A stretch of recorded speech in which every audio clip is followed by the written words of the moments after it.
taking forever. I had to re-log in and do all kinds of stuff.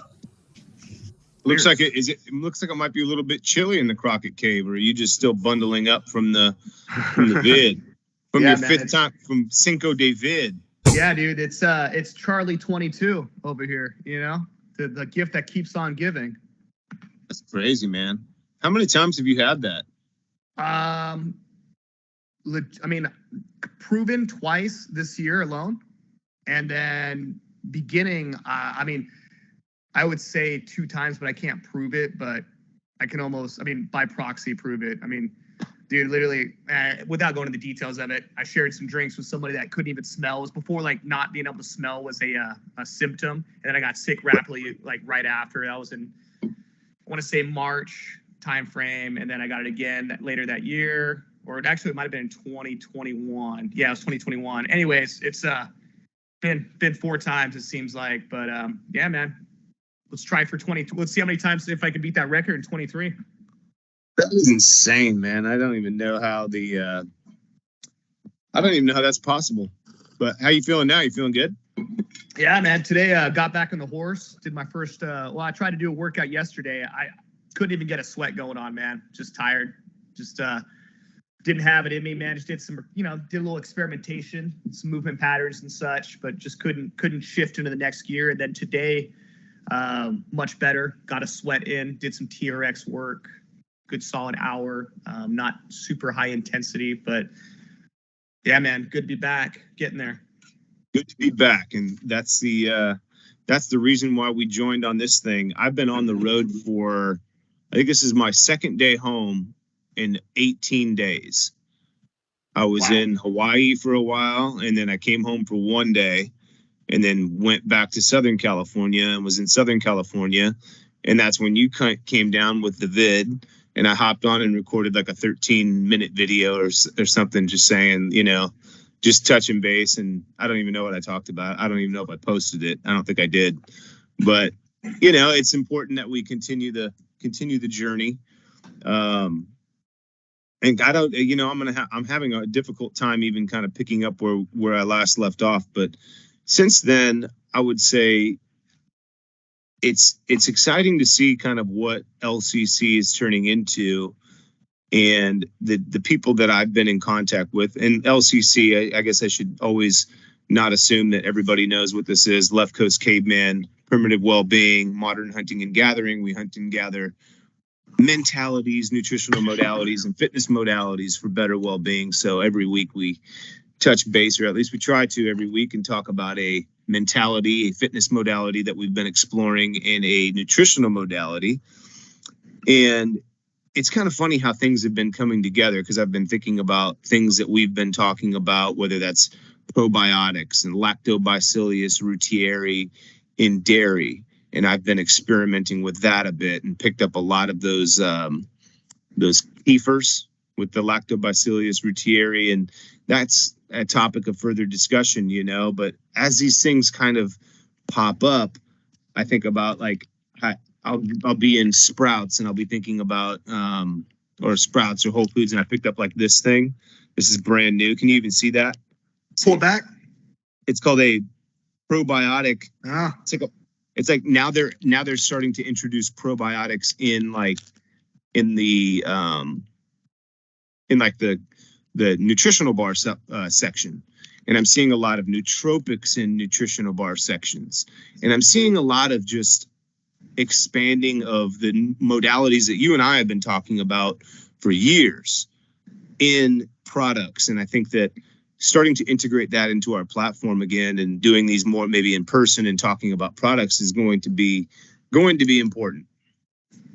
Yeah, man. I mean, if you wanted to talk more about that reuteri, I mean, dude, I've actually, despite illness, have been continuing to experiment with that particular strain after listening to that podcast on it. I have a kefir. Hold on, maybe this one's familiar to you. This is one I picked up at Nugget, Lifeway. That's the one. I've been using, yeah. And it has that exact strain in, which I couldn't find it anywhere else. Every time I go to a store, I check their various probiotic beverages, and this is the only one I've found it in thus far. So I think that in itself is pretty interesting. Yeah. and I'd love to hear what your thoughts are on it. I mean, I could give you a quick just rundown of what I've, at least my experience. And first off, I think it tastes like ass, to put it eloquently. I'm not a fan, man. I've tried to figure out different ways to drink it outside of shooting it like a shot. It's pretty nasty. Like I try to take it with some fruit. It's some vile liquid, like, and it's thick, and there's nothing enjoyable about it. But nonetheless, that research, listening to that one doctor talk about it, I thought, hey, well, what the hell? I'll give it a try. And I've been taking it consistently. I'm about 3/4 of the way done with that. And I mean, one of the things he mentioned, it's a precursor to, I think, what is it, serotonin or something, or oxytocin, one of those, the feel-good chemicals that bonds you to people. And he mentioned that a lot of people experience interesting, vivid dreams off it, sexual-oriented type dreams. And I'd have to admit, dude, I've had nothing but like violent dreams off it. And I don't know if that's that C22, but I've noticed nothing so far. I'm going to keep going with it for a little bit longer. It's not hurting me, but I can't say that I'm noticing any discernibles. But once again, only been on it for maybe a couple weeks now. Nice. I love the fact that we decided tonight was going to be a free for all, in that we both got on lactobacillus reuteri. But I was introduced to it by a company, Umzu. I saw it's UMZU, I believe. And one of their ads popped up on YouTube one time and was like lactobacillus reuteri. And it was just like the introduction to the ad was something about like rats who take lactobacillus reuteri have bigger balls. And I was like, well, that sounded interesting to me. And then they went on, and then eventually at the end of the advertisement, because who wouldn't want bigger balls, right? Went on and it said that lactobacillus reuteri is one of those. It is a very hard probiotic to find, and I started looking for it in the probiotic section and literally going like box by box by box by box by box by box by box, and like you have to have some fine print eye skills to even read all those. And I've found a couple different brands that I started taking in capsule form, and I'll notice no difference whatsoever. Okay. And just like maybe placebo effect of, wow, okay, I'm taking probiotics, that must be good for me, but lactobacillus reuteri, when I start taking it in the kefir form and dairy form, I do notice like more. Yeah, I'm definitely noticing like, but I'm drinking a lot of it. Like the way I prefer to take it is like I use like a magic spoon cereal or something like that. I'll pour it in instead of like milk. I'll use that stuff, and I'll put a little like vanilla protein powder to improve the taste. Or I'll do it like you said, like just take a small amount and take a shot like throughout the day, because it does taste gross, but to me it doesn't bother me. But I have noticed like more vascularity in the male region, let's call it. And definitely, I mean, now that you mentioned it, like my dreams have been very vivid. But and like even just today, I was like driving and I was having some kind of like a thought about like an experience that I had at one point, and like I'm like, wait a minute, it's like something like happening here. I felt like I was on like boner pills or something, but I've just been taking a lot of lactobacillus reuteri. How much are you drinking? Maybe I'm not taking enough. I mean, granted, there was a week when I was on business in Colorado, I didn't take it. So, to be fair, it was disrupted, and maybe that's part of it. So how much you taking? Because it says a serving size is 1 cup, there's only 4 in this massive thing right here. So I imagine you must be taking an appreciable amount every day. Probably about a cup a day. Wow. Okay. So I'm probably underdosing, if anything, man. So I'm not giving this a good shake if I really wanted to, which I do. I want some big balls. Did you? No, I mean it could be something else in my diet, but like with my specific nutritional modalities in hand, and not to leave the Left Coast Cave ladies out, because I mean, let's say this does benefit the Left Coast Cave ladies as well. I mean, who wouldn't? You want your Left Coast Caveman to have some, something to hold on to there. But I would say that I've experimented specifically with nutritional modalities and male performance for like years. So I've got a lot of experience like with what works and what doesn't to increase vascularity and male performance, whether that's like watermelon and eating the watermelon rind. I've posted a lot about that.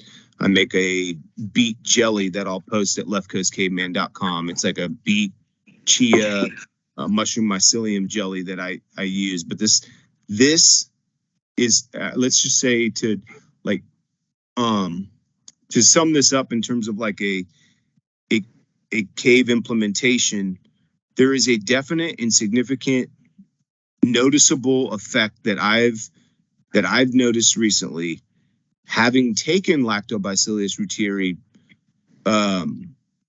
frequently throughout the last couple of years, in taking it in dairy form. So I think that like in the form of the kefir or kefir, however you want to say it, there's a significant difference in how it's improving my gut health, and not to mention all the other things, like not just, I mean, maybe the performance thing is something else going on in my diet, or more rest, or Sure. just who knows.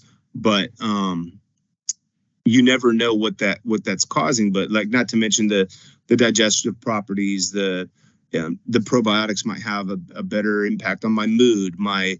I've not had to talk myself into working out as much. It's just kind of like a routine, and I'm in more calm, and who knows what else the effects are, but maybe something more to follow up on, and why the effects of taking it in dairy. I've actually noticed some significant effects, and like, what are the other benefits to lactobacillus reuteri, and why is it so hard to find in other probiotics? Yeah, and I think that's a great point, and it's a good maxim, I think, for any supplement or any sort of nutritional modalities. Anytime you can get closer to like the source of a supplement, most likely the more bioavailable it is. So this seems pretty close to the source in terms of these various bacteria that you're putting in your body. When it comes to a pill, who knows, man, what the process was, or how many colony forming units, CFUs, you're actually getting when you take it. So this seems like probably the direct source to getting it. I mean, there's, just reading the label here, it looks like there's at least it says 12 live and active probiotic cultures, 25 to 30 billion CFUs, colony forming units.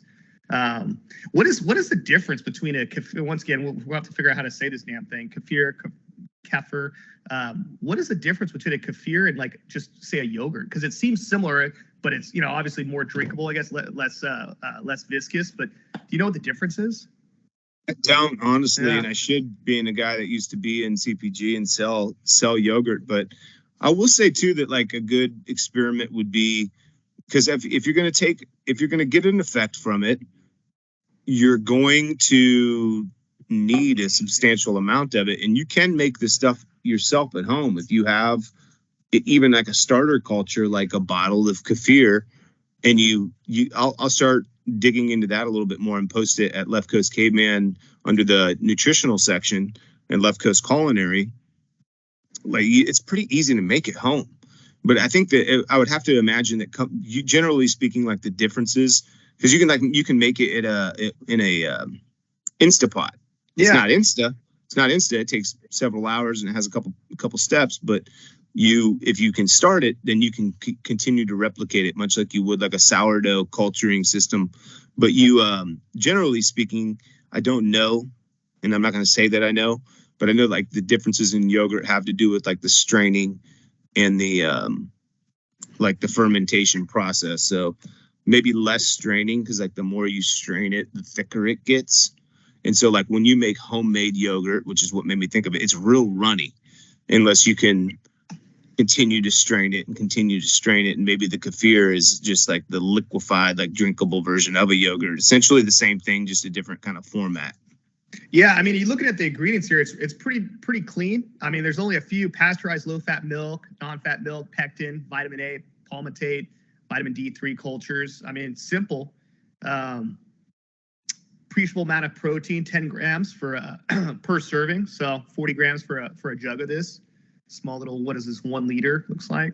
Yeah, I'm intrigued, man. I think I'll have to get another bottle of it and give it a real shot, as opposed to the more intermittent dosages that I've seen over, because I'm intrigued, man. I think there's something to it. I mean, that the whole science of the gut microbiome and the ways that you can influence it via food and stress and sleep. I mean, all sorts of ways. But the implications and how it affects the brain and there's just so much emerging science from it that it'd be hard not to include that as part of your nutritional modality every week in terms of trying to optimize. And it's not going away. To your point earlier, you're seeing it expand all throughout the CPG aisleway, right? It's in the refrigerated section. It's in the dry goods section. It's in the cold beverage section. I mean, it's everywhere. No denying it. There's something going on there. And I think we're probably only scratching the surface of it, especially as we get further and further away from our natural microbiota by eating all these processed foods and all these other, harmful agents in the environment that colonize. I mean, it's one of those things, man. I guess, eating the wrong things on a regular basis, you can colonize, your gut gets used, essentially culls for certain bacteria and such that are more adapted at breaking down those different foods. And, a great example of this is when people, do a change up from a diet. You're like, hey, so I'm going to go carnivore, or I'm going to do a keto. And often, like, the first thing people mention is, wow, gastric distress.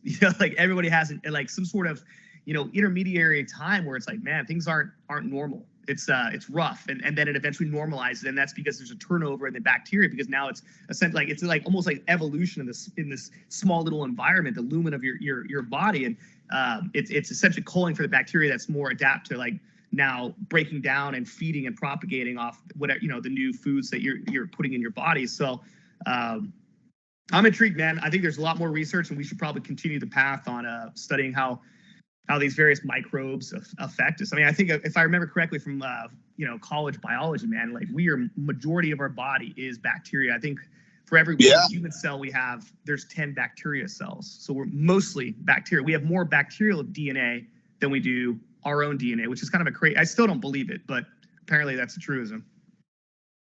It's funny that you should say that, because I was just reading the book Ripped at 50 by Troy Casey, and it was talking about that and just how like the Human Genome Project, how that happened, and that has created a lot of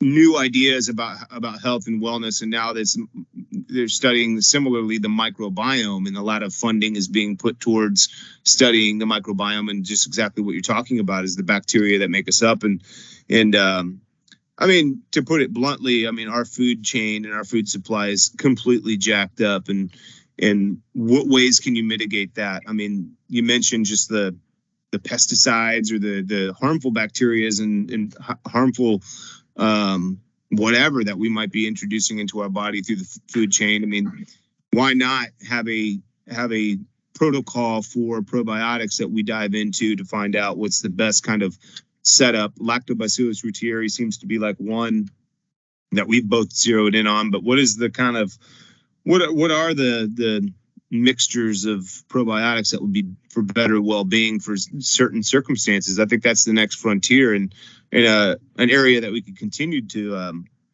explore as we continue to research the path and nutritional modalities. Yeah.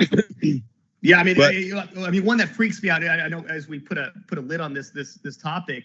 I mean, one that I've obsessed about probably this last year, if not more. It's just we're all familiar with glyphosate, right? That Roundup chemical that's used ubiquitously in almost every vegetable that's grown out there. I mean, that in itself is an antibiotic, right? So that's something that destroys bacteria. So you're eating that you're consistently eating various foods out there that are use that in its the growing cycle. And how does that select and affect the different microbes in your gut? And that's why one of the reasons why I try my best to really focus on buying products like vegetables, especially soft skinned vegetables, fruits that are organic, because that's a good way to know, hey, these were not like in the chain of custody of growing these crops.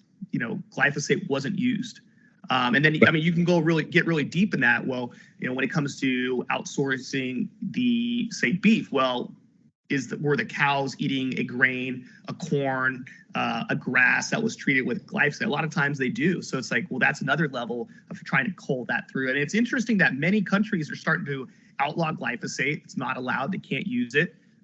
Whereas, United States of America still is open range when it comes to that particular chemical. But that's one of those ones that kind of freaks me out, man, just because there's so many different, and once again, you go down to the rabbit hole on this, so many different maladies that have affected the population, like neck and neck when that was introduced or became farming practice. So there's always other, different diseases and autoimmune issues that started sprouting up, pun intended, all over. So, what contribution does that chemical have? I mean, who knows? I mean, it's brought to you by Monsanto, the same people that made Agent Orange, the thing that we were using as a defoliage in Vietnam. And I mean, there's some really cool stories behind that, and I won't get into it.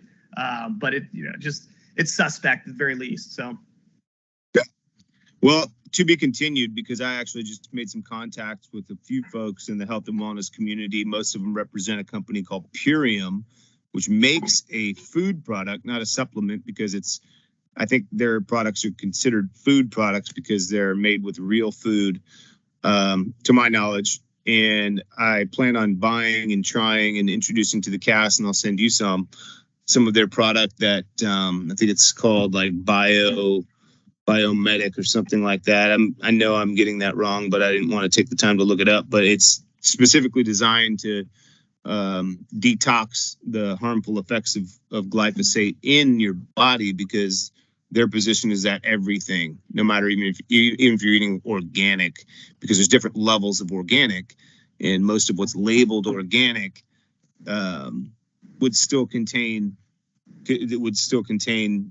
trace elements of that glyphosate in it, or could, let's say, theoretically. And basically there's no way we can avoid it. It's in the air, it's in the water, it's in the all around us. So yeah, probiotics, definitely. I mean, why not just do a little harm while we're doing, or do a little good while we're doing all this harm?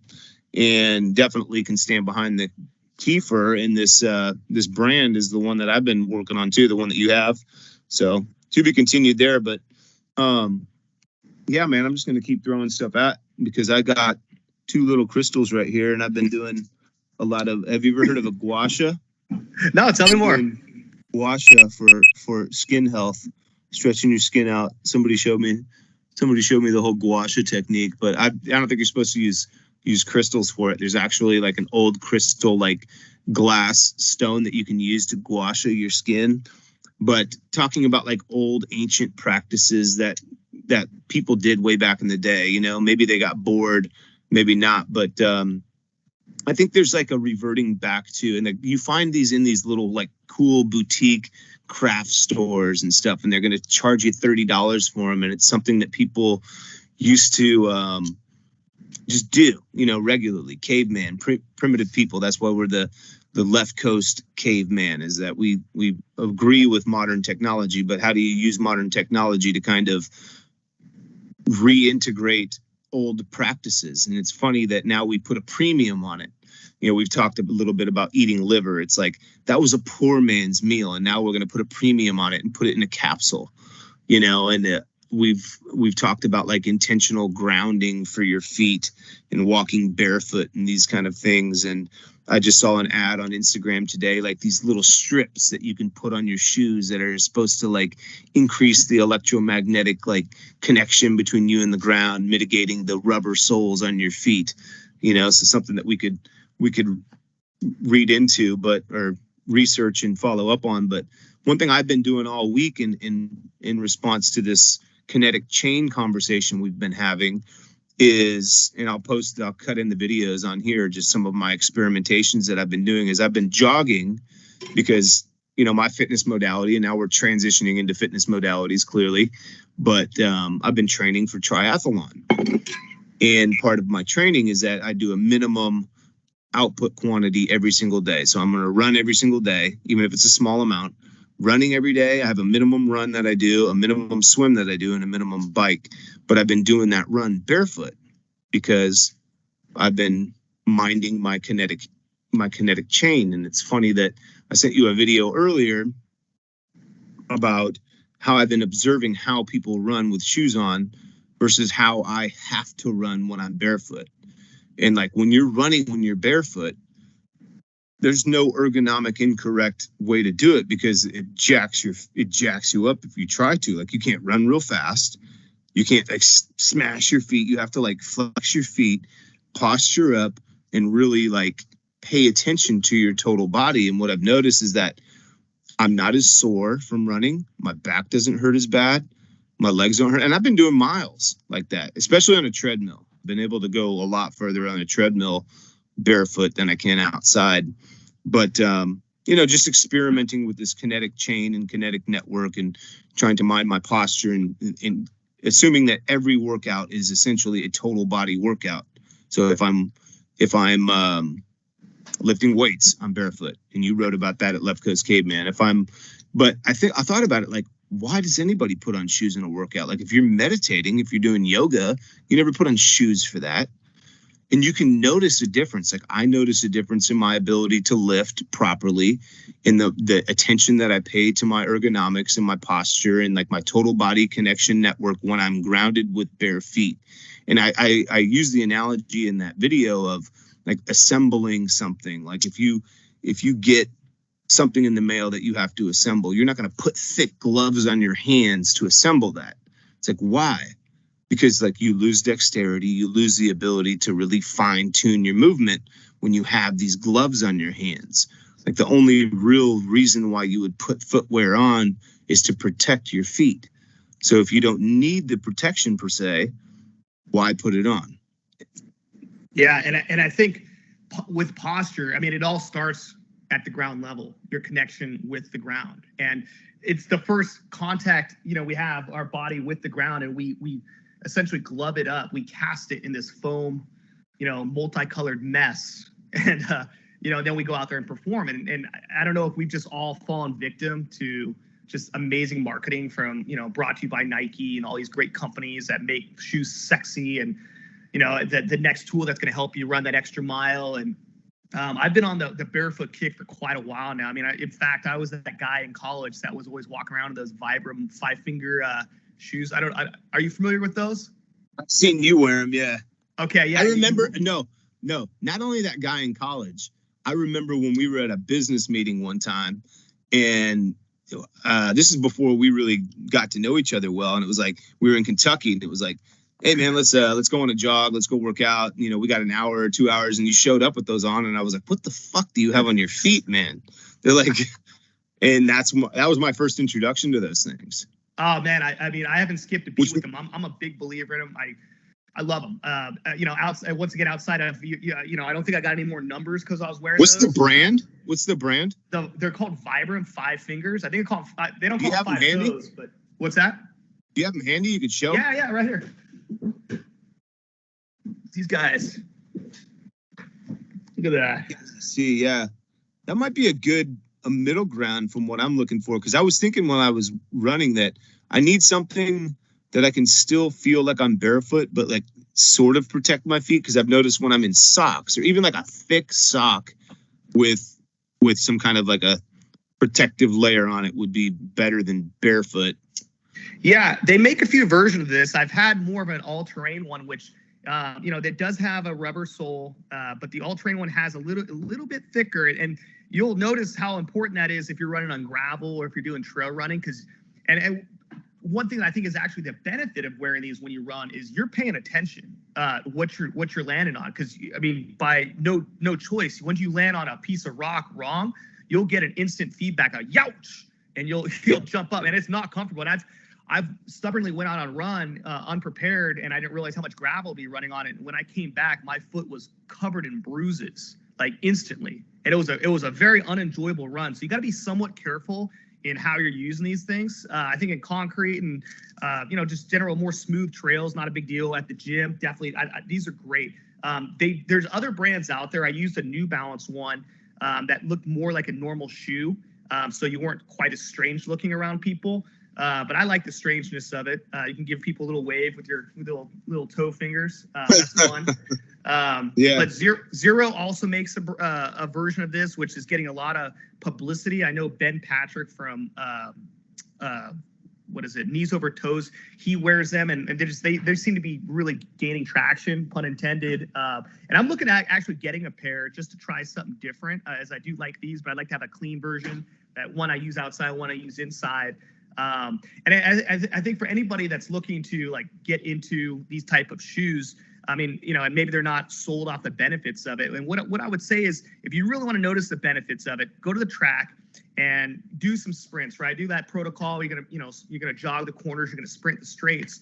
And I guarantee you, if you bring your other shoes too and do a half, and you'll notice how much faster you are with these types of no foam, like barefoot training shoes. And you're just gonna have so much more of a cleaner connect with the ground. I mean, and you think about it, when you got a bunch of foam, it's almost like, it's hard to explain, but you're more efficient in how you're generating force off that push from your toes when you're grabbing the ground. I mean, you're pushing off and you're thrusting off. You'll get much more direct kinetic like impact from going from that position to pushing off, as opposed to sinking into your shoe. And it's almost like it's like boxing with boxing gloves on, as opposed to hitting with say some MMA gloves or just hand wraps. And I think that's a great way to look at it.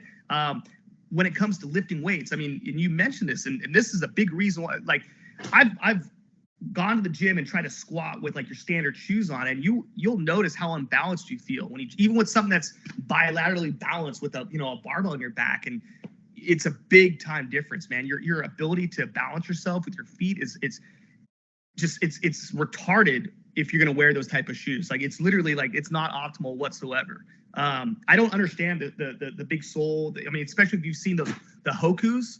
I know that's a big one for people that log massive miles, and they're the ones with the exaggerated foam. And they're very popular right now as well.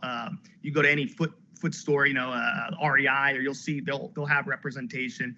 I'm not sure what the science is. I mean, the one thing I would say, because I'm a bit of a runner. Every Friday I hit that 5 Mile Friday. That's part of my routine. Get that zone 2 in.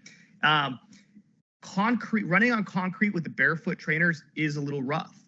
And it makes sense, man, because it's not exactly natural. There's no time that the foot was, in ancient history, running on some substrate that's that hard and unforgiving. And even if you think about just running on a trail, a fire trail, and it seems hard, it doesn't compare to the concrete. It's just so less forgiving. So I would caution anybody that's logging many miles on concrete that you might want to find some in between, something that has a little bit of padding, because that concrete's unforgiving and you could accumulate some damage over time. I'm super sensitive to that.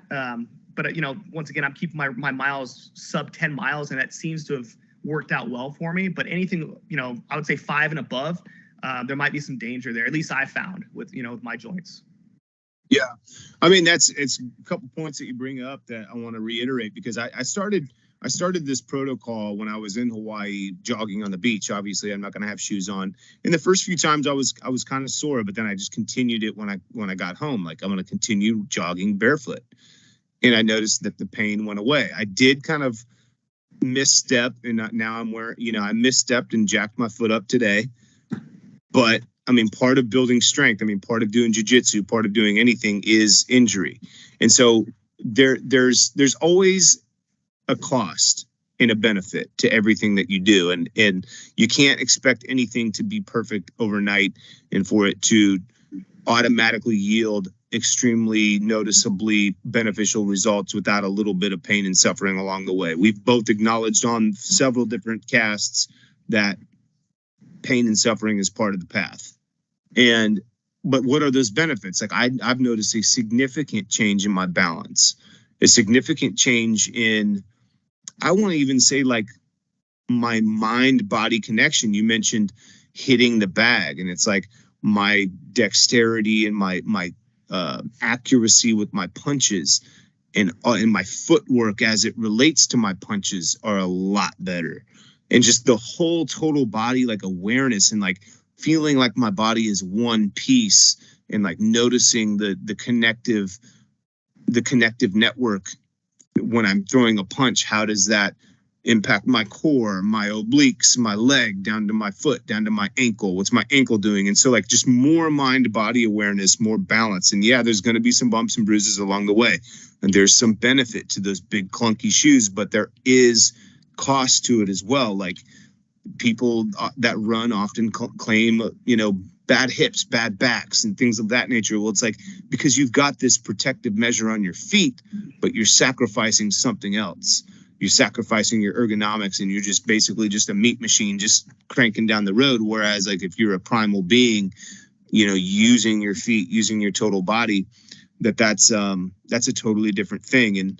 And there's a time and place for everything, you know, and there's a middle ground, and that's what we attempt to find here. And what we both attempt to find is both that middle ground and accessibility and practicality with these kind of modalities. So you'll see a lot of influencers in the health and wellness space peddling expensive products and these kind of things. And we're just trying to find out what are the best methodologies and what's most accessible to people right here, right now, easy to implement. And I would say just even if you start with your walks, you know, just to start barefoot or just noticeably like going barefoot more.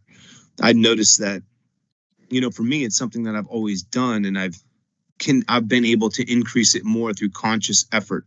Okay, if I'm on a treadmill, I'm just going to throw on socks. I'm going to jog barefoot.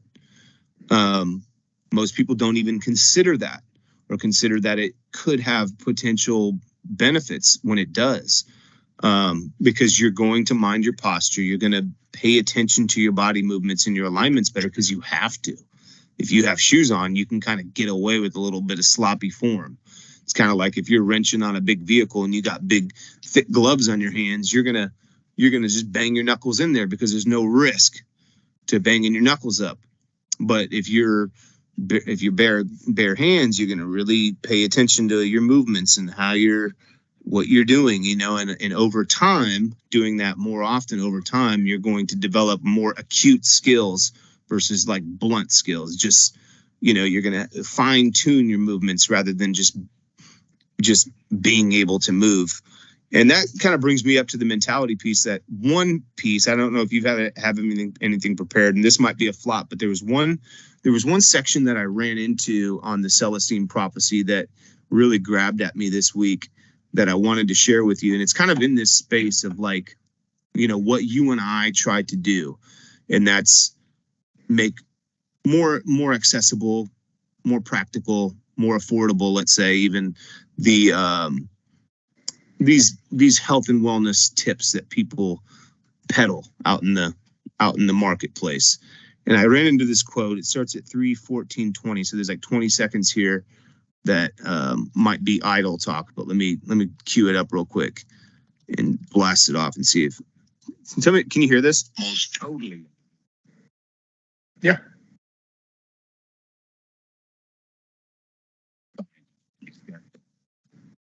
Witnessed one of them winning, convincing the other that he was correct. You would have seen the loser's energy flowing into the winner, leaving the loser feeling drained and weak and somewhat confused. The way the girl in the Peruvian family appeared, and the way he smiled, that you look now.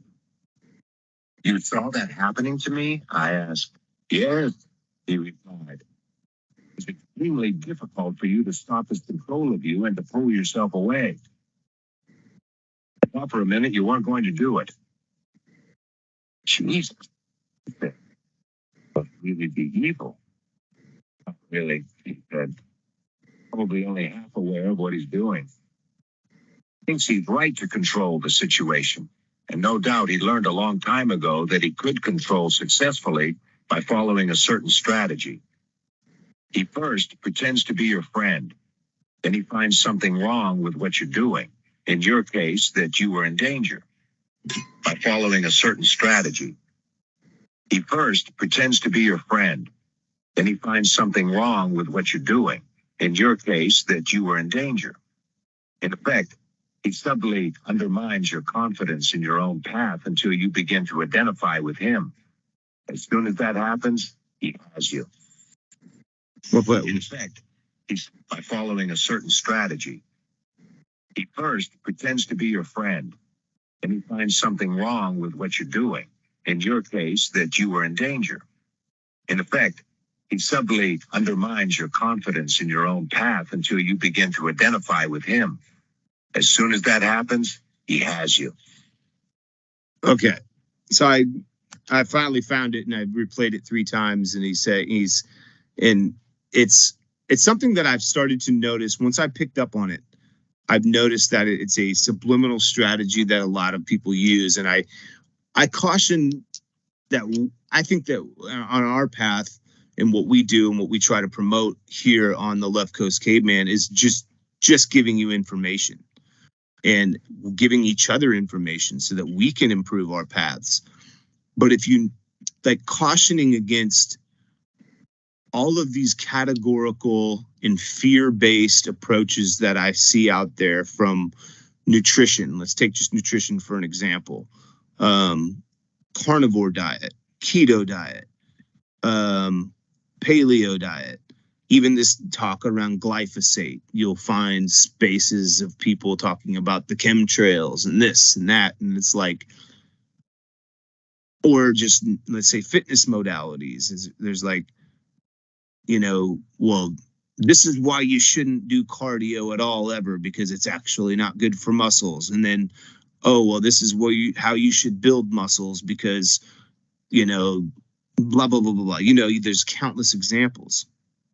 And it's this, I guess this is just kind of a cautionary tale, because we've talked about finding your path, and we've talked about carving out your path and looking for obstacles on the path. And I found this quote alarming, because it was like being cautious not to be steered away from your path, whatever that is. Like for some people, if we're talking about barefoot running, we're not saying that freaking running with shoes is going to kill you. It's like, we're just giving information, and it's like, be true to your path, no matter what that is, fitness modality, nutritional modalities, or mentalities.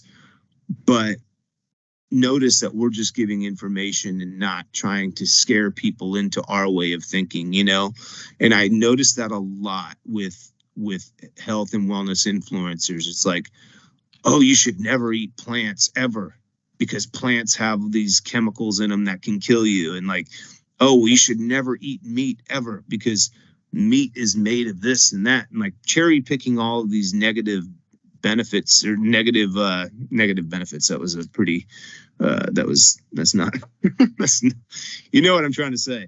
Yeah. But like, just as we're having this conversation, as it develops about being mindful of your path in life, know that it's your path in life, and that not to fall trap or be susceptible to following somebody else's path in life because they're noting problems with your path. It's like, it's your path. And our goal here at Left Coast Caveman is just to give you as much information as you can to determine your path. Not to say that you follow our path, but like adding incremental information that you can integrate into your path, but then meditate on these things and take a good amount of time to think about what works for you. And we're experimenting as we go and finding out what works for us. And that's why that stood out to me, just kind of throwing it out there as a disclaimer, if you will. Yeah. So many companies, businesses, industries out there will attempt to influence you based off that central premise right there. I mean, I have it on my wall. Sell the problem you solve, not the solution. And how many times people will try to sell based off that problem, that the danger of, eating too many plants, or the danger of, it's a time-honored strategy. And to your point, understanding one, conflict of interest in many of these different ways of providing content and information, and also just continuing the self-experiment, exposing yourself to all of these different modalities, exposing yourself to this content, this information, and give it a try. Find out for yourself. Rub some crystals on your face and see if it feels good. Like, check it out, man. Yeah. You got me wanting to do it a little bit. And exactly. It's more fun that way, right? And just self-experiment, find out for the self, and then from there you can tease out your own path and how it helps or how it doesn't. Share some information with other people on this. We're all on a path of sorts, and we're all looking for good quality information. And once again, what works for one person might not work for another person too. The individual differences are vast. So, keeping all that in mind, have fun with the process. This is cool stuff. Yeah, it's a beautiful thing. Yeah, rub crystals on your face. I mean, that's the thing too, is like, adapt as you go. I mean, we're just taking the information in and adapting as we go, and being as honest as we can along the way, and being honest with ourselves, what's working, what's not. We have no agenda here other than to inform and improve well-being at the micro level, so that downstream it improves things on the macro level. we can influence a few thousand people in our lifetimes, well, maybe they pass that on to their children and say, oh, well, you should be eating this, not eating that, and noticeably changing their well-being. Well, they're going to pass that on, and they're going to explore and experiment and pass that on to somebody else. And I think that there's a grand rising going on with health and wellness, especially in the wake of COVID and all of these things, where you had big pharma and media outlets just pumping out health information that people knew was false. And we're starting to see going back to like our primitive roots and things of that nature, but just being wary of the fact that whether it's people pumping like or peddling, and I gotta admire people for their marketing abilities. And part of me wants to fall into that trap too, of like, well, how can we make money on this kind of stuff by people's gullible susceptibility to making decisions based on fear. But I'm like, no, man, we don't do that. It's like we make it practical, accessible, and affordable for people. It's like, dude, you can get that, like that same benefit just by taking this product or that product. And sometimes there's products out there that are affordable and accessible and make sense. And those we will promote just by the fact that we take them ourselves. But just kind of getting clear on the mentality piece and the agenda is that we're voyagers. We're all voyagers. And ultimately, like, it's a very individual and personal thing, like what people choose to do with their lives. And we all have to make those decisions based on the fact that, look, we follow this path. We want to be on a path of better well-being for the sake of us, for the sake of our families, for the sake of the people around us that we influence. But it's ultimately a very personal thing. Like it's up to me. I have a cigar every once in a while. Tobacco's not good for you.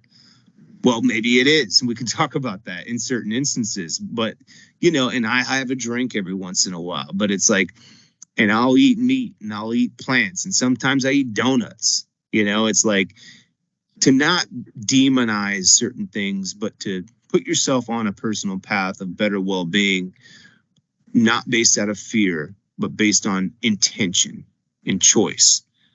And so just to be aware of that, like be intentional with your direction. And what I hear in that quote is like how somebody can point out something you're doing wrong, and then people will be susceptible to saying, oh, you're right, so I'm going to follow you. Well, don't follow me, just maybe somebody will come up to me and say, dude, you're in great shape. You got great energy.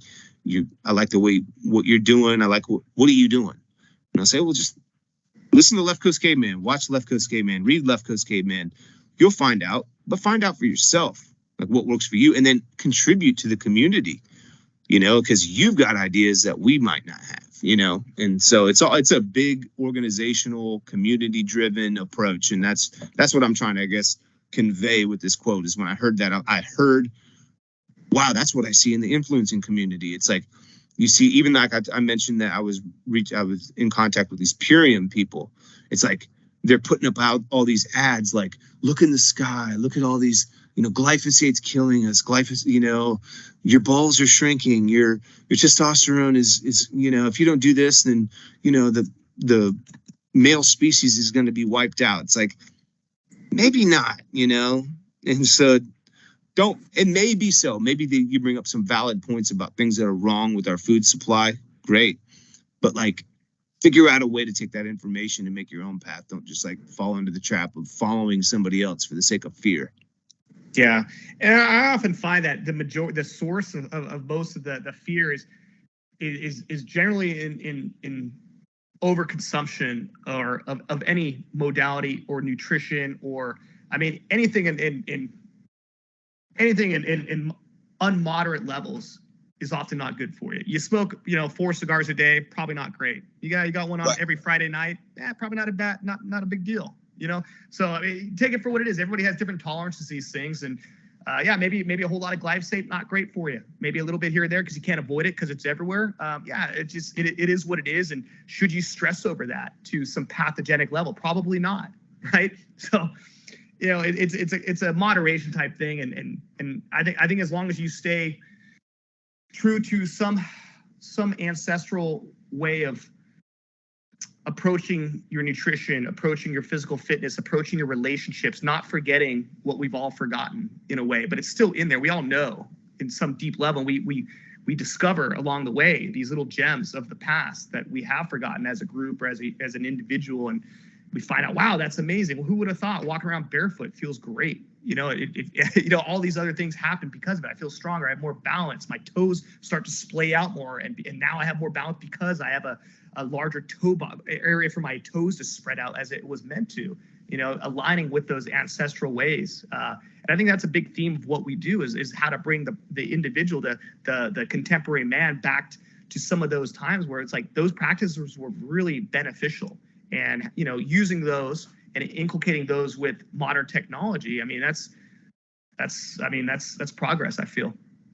That's progress. And don't forget your crystals. Don't forget your crystals. So, I mean, good conversation. That was an hour. I'm glad you're feeling better. I'm going to start teeing up some topics for us to consider next Monday. But, you know, diving deeper into probiotics, maybe some other probiotic strains that we could find, maybe within those products, maybe doing some product reviews. Maybe we can do them in person. I'll throw out some other topics that we can that we've made note of in recent weeks that maybe will stimulate some thought from now until Monday when we have our brainstorming session. But let's see what I have here. I have the scale and the mirror. Ooh. The scale versus the mirror, amino acids. So thinking about amino acids and what maybe some of those amino acids when we talked about bone broth, what are some there was a question raised to the Left Coast Caveman about different amino acids in combination possibly having some negative effects, or do you take all 9 essential amino acids and branch chain amino acids together? That was a question that was raised in our direction. Endocrine disruptors, so like hormonal health, talking about glyphosate. Is there anything that we can take to improve our hormonal health? Anabolic versus catabolic state. We mentioned that a little bit. That was a question that was raised to us that you have a lot of knowledge on. What else did I have?